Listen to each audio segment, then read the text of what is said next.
Welcome to Ricky's Family Fun Night. Everything else works. As far as the visuals too, is this the first slasher movie where the killer was posing his victims after they died? Like the guy that was hung upside down when she opens the door and he swings down, and then she opens the door and her friend's inside there. Yeah, she like sees them all three Yeah. of them. It's kind of cheesy watching it now because she opens the door, her friend's sitting like cross-eyed, like, ew. But was this the first movie where that kind of thing happened? Because I'm not enough of a historian to know this. I don't know. I don't know. Again, that's one where I want to say Black Christmas might I have. don't think he posed his victims. The attic. I would argue that this is probably not the first one where somebody posed their victims. However, this might be the first one where they pose the victims in a way to traumatize their next victim. Yeah. That might be the uniqueness of it. Didn't really Because think a about lot that. of serial killers have done that, like way before. Right. Well, and especially when you look at the time you're dealing with, you have, just within the 10 years prior to this, you have the Manson cult, you have Ramirez, you have all of like the big like wave of serial killers in the United States and the sensationalization thereof. So that's another thing to really take into account with like the rise of slashers, which this film rode to the bank. Well, right. The 70s is the departure of horror going from so much monster films to psychological films because society had come to embrace and accept the fact that there are psychologically disturbed people who are actual monsters within their midst. And so rather than have some supernatural being be your, villain, let's have somebody who's psychologically disturbed. And I think this is really the culmination of that, of Hollywood and the horror genre embracing that new mentality. And it did it very well. Now that I can get behind. That statement, that one tracks for me. But I do kind of balk when someone's like, yeah, Halloween was the first slasher. I'm like, it perfected the genre, but It was one of the first. yeah. I also like I to agree. watching the father-son relationship between Sam Loomis and Michael at times. Like some of the ways that Sam is talking about Michael Myers, saying like, I saw pure evil in his eyes, and I spent the next several years keeping him locked up. I'm like, that's every parent talking about their teenager. I caught that this last night. I was Yeah, like, that was that my is parents. definitely, he's Michael Myers' father figure, George Michael style. Yes. I pretty mean, much. he very much is, yeah. Except he shoots him 6 times and he gets back up like every other teenager. Tough love. No. I thought it was 8 times. Was it 6 or was it 8? I think it's 6 because I think he only Do you has feel a lucky, revolver. punk? I think it was 6. Is there an uncut version of this? The I'm mystery of so the At 2 least- missing bullets. At least we don't have to figure out who shot first. Yeah. I think Michael shot first. He didn't see the gun, but he did the Fucking fuck. But, by the way, is anyone else watching this movie, watch it now, you're just like, keep the knife, girl. Why do you keep putting the knife down? Hold saw that on to too. the knife. And That's she what I just kept saying. drops it. No, Just drops more it than right next to once. him. More than once. You're just like, keep the knife. I like to think of because she's so accidentally formidable against Michael. Like she just holds her own in every scene. She beats the shit out of him in the third act. Every She time he does, gets but- back up, like, I got this bitch. She's like, stab or fuck you. But what I love about that is that it's really subtly portrayed in her throughout the movie. She's the smart one of her group. She's distracted by him in school and still pulls the right answer out of her ass and gives it to the teacher. I think she's also psychologically damaged like Michael in some ways because she talks to herself an awful lot for a normal person. I mean, Hey. regardless, the point is wait. they show her being, when it comes to intelligence, when it comes to, kind of being on top of her game. Now, as in like doing what she does, she's always on the ball. Like she's never being distracted. She's never, and even when she is distracted, it's not to the point of neglect. Her friends are distracted. They're obsessed with, I'm after my booty call. I'm after my whatever. She's doing the work. She's doing what's in front of her. Like she takes the other kid on and everything like that. Yeah. And, she's very practical approach, not letting them get away with doing whatever they want, keeping things to a schedule, keeping things moving as, you know, a proper good babysitter should do. And I think that's almost a juxtaposition back from the beginning of the movie. You know, his sister's supposed to be watching him and she's off, you know, with her boyfriend. The babysitter who is doing what she's supposed to do, that's the formidable force against Michael Myers. The ones who are, you know, being, or, you know, the one who was acting more like her sister is the first real victim. Moving on too, I think what's cool about this movie is it also set up that it's okay to have a disjointed universe, just like in X-Men and the DC universe. Because how many variations are there of the Halloween story moving after the first one? Is it that it was okay to have a disjointed universe, or we all just kind of went with it? It seemed like nobody really In cared Star until Trek, it was that's how it pointed out. happened. Because it goes Another 1, Shatner 2, connection, then have 3, Robin. then they have 1, 2, and 4 where you skip over 3. You don't have to care about it. And then they have Right. the Cult of the Thorn stuff, or is it Star of the Thorn, something like that. Curse of the Curse. Yeah. Curse of Thorns. Curse of Thorns. Yeah, Wreath yeah. of Barbs. I don't know. Then you have Rob Zombie's Halloween, and then you have the new one in 2018 where you skip over everything but the first You have one. the Rob Zombie ones, and then you have. There's so many Let's- worlds. I actually kind of want to like take the temperature of the room about how everyone feels about the Rob Zombie Halloween. I loved it. I thoroughly enjoyed those films because I liked how Rob took it more into the Myers household to showcase what Michael was dealing with. That I really enjoyed because in the first film, you don't really get to see a whole lot of that, and in the All sequels, you see is the murder. yeah, that's all that you get to see. You don't see what he had to deal with on a daily basis and why he was the way that he was. Now, what some people would point out, though, is that's what makes it so scary in John Carpenter's Halloween. Is this is a normal ass Yes. kid who just one day Yep. kills his babysitter? His Because Rob Zombie, he went with one of the greatest quotes of all time, which is said by John Carpenter, that goes, "The thing that makes Michael Myers scary is that I made him walk like a man and not a monster."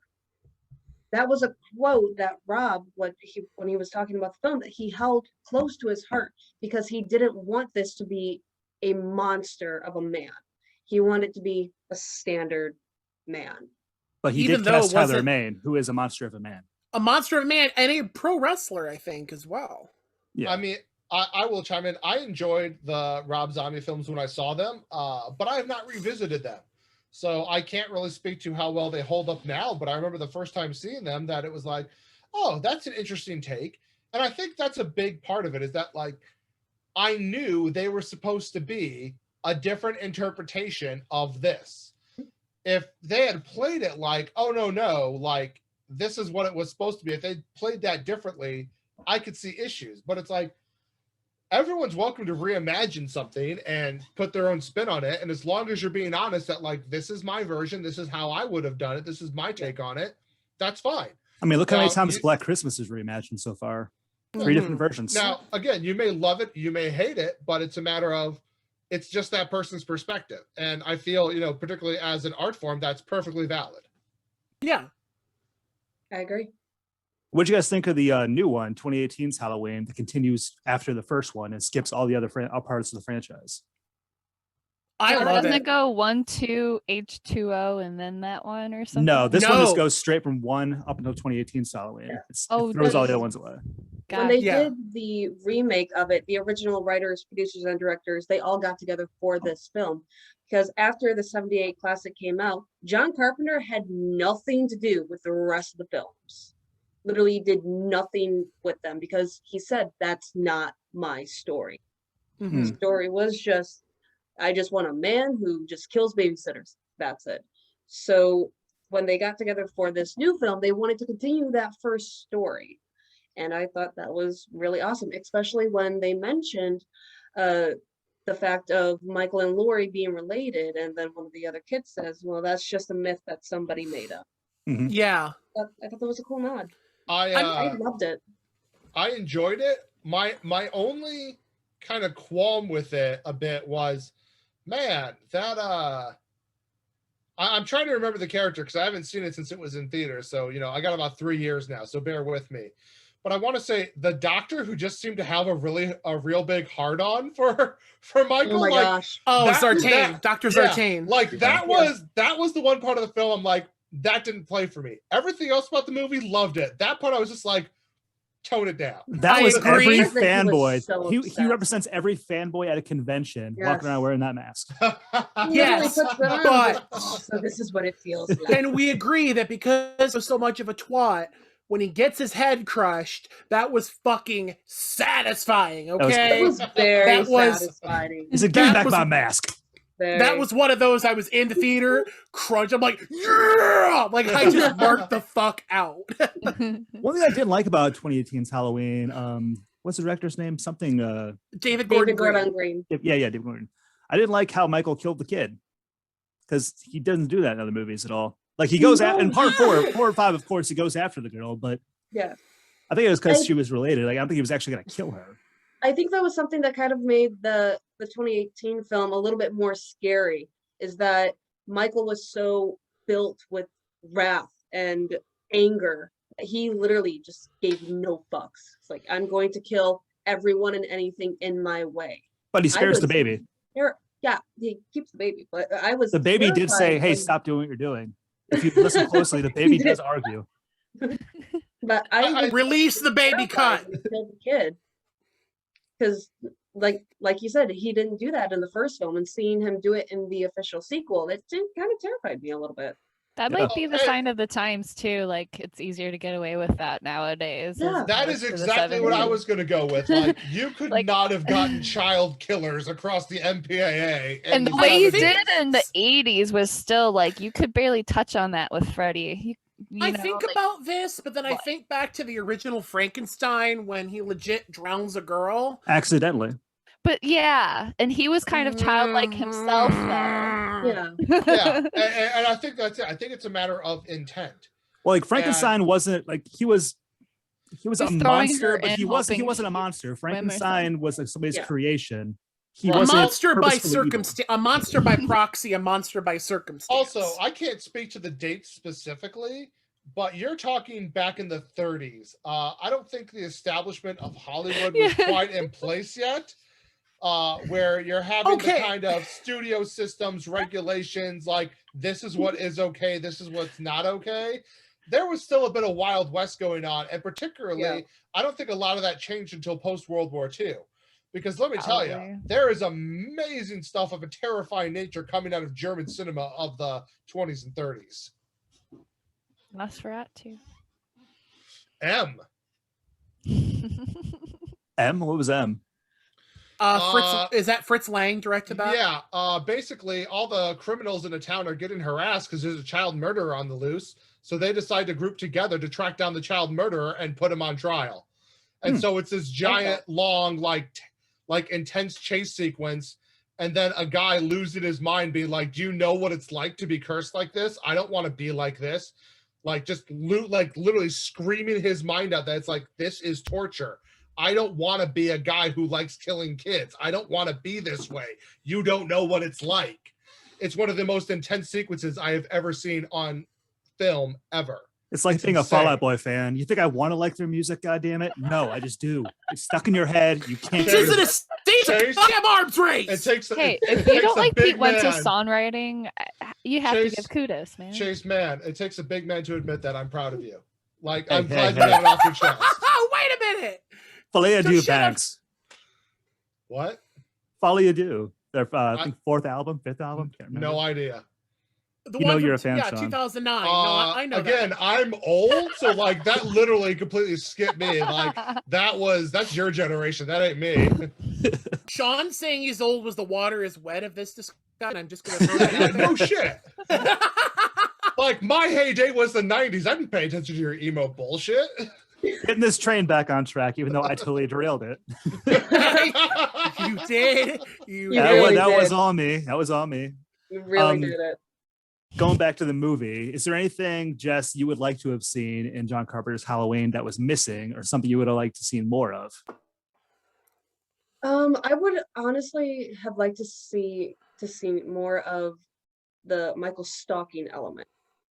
because that was the thing that really lured me into the film and what genuinely terrified me. Not the murders, but his stalking methods. I want to see more of that. Yeah, that was really heavy in the first part, but then it was just all like wham, wham, wham at the end. Also, the part where she's in the closet, he kind of just senses she's there, even though she sets like the window open, so it looks like she got away. It's almost like he just knows where she is at all times. Which I mean, leads to he's the also question. not That dumb. scene always got me. Like when I first seen it, Oh, yeah. like how does he knows she's in the closet, and then it's the whole you're trapped in the closet. Like you can't even run to another room. You can't do anything. Like It what do you reminds do? me of when you're playing as him, and Robin, you'll know what I'm talking about. When you play as him in Dead by Daylight, and you stalk as him, and you can see the survivor's aura Yeah. from like halfway across the fucking map. And you're like, oh, there's one. I'll go that way. Oh, you're right. I literally will do that. I'll be like, anything. It's like putting up the fucking periscope in a submarine or something. It's great.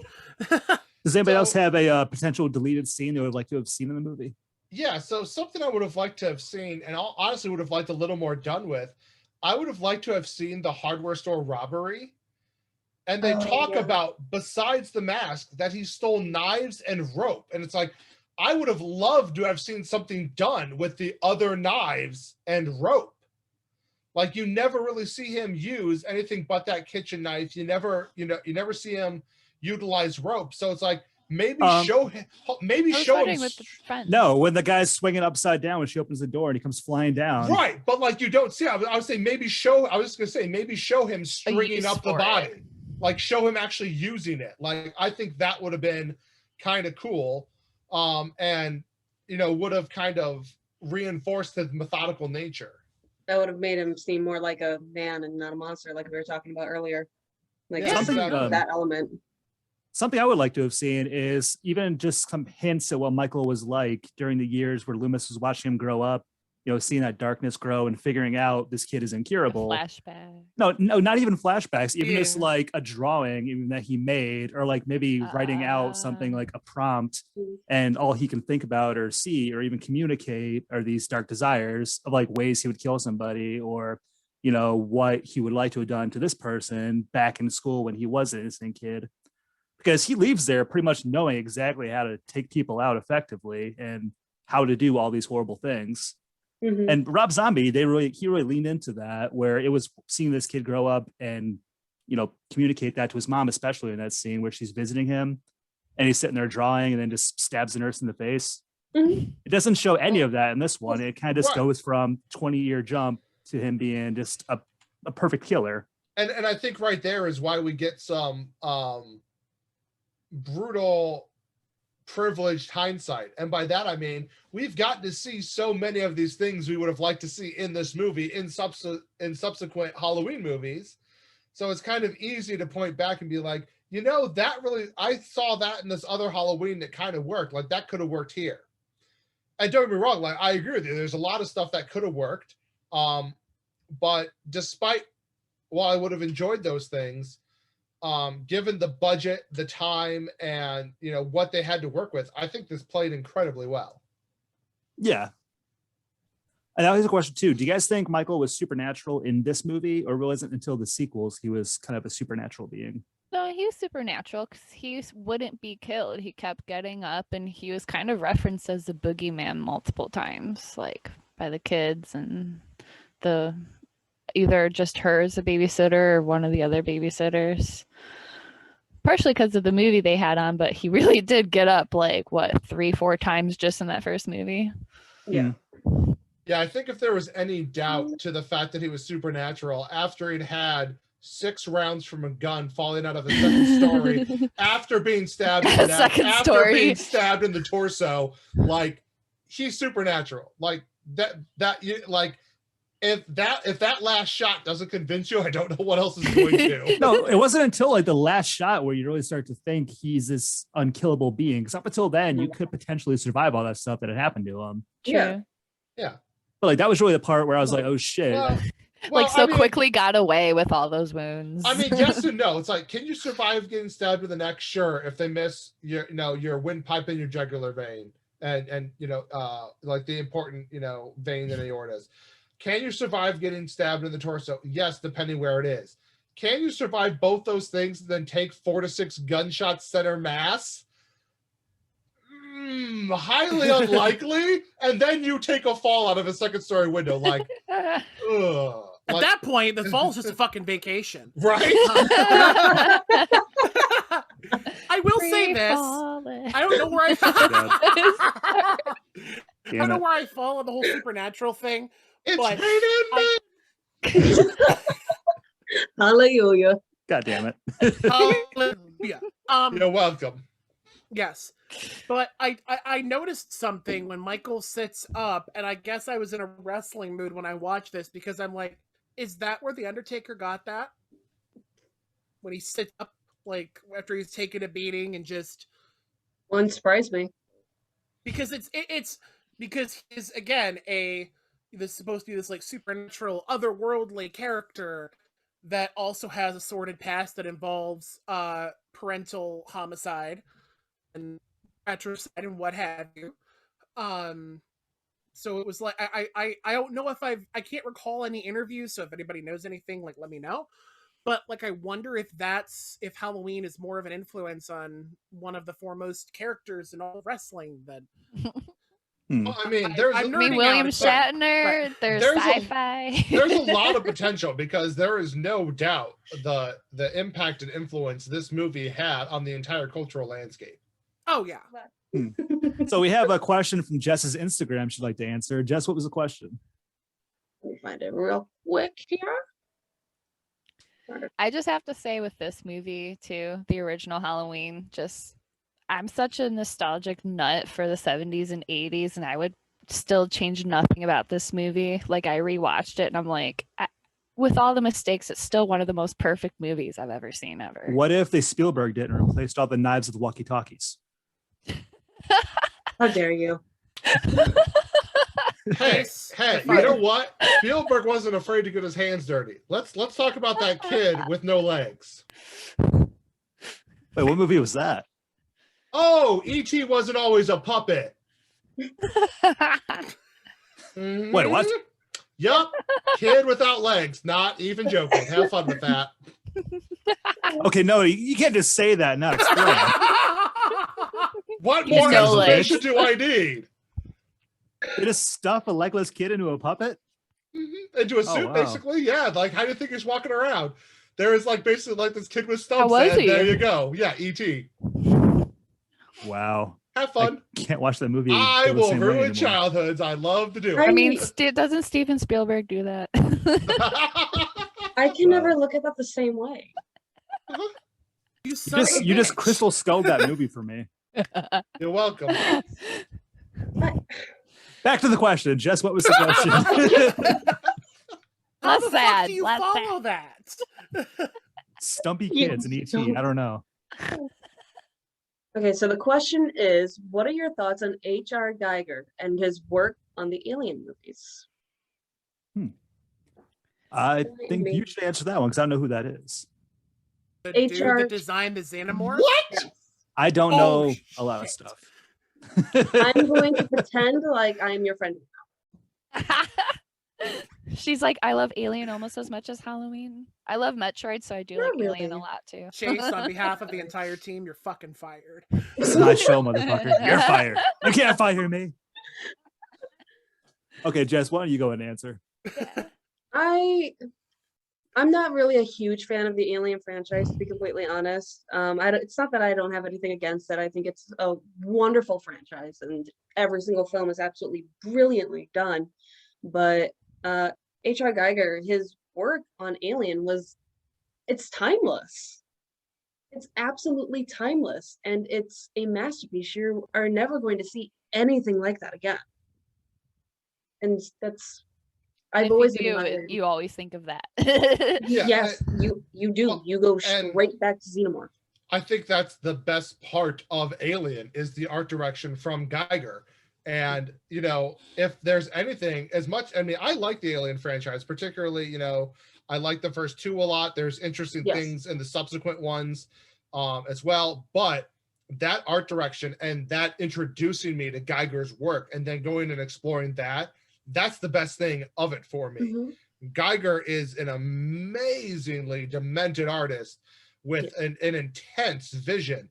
And to put this in perspective, I have many friends. I have a friend with a Geiger tattoo on her head. I have a friend with a Geiger tattoo across her chest and with alien fingers around her neck. Like, I love his love work. her. My friends love his work. His influence on, the spooky, goth, whatever subculture you want to call it, cannot be overstated. I thought you were going to stop at I have friends. I'm about to say my disbelief can't be suspended that much, Sean. Bitch, you're right there. What are you talking about? But no,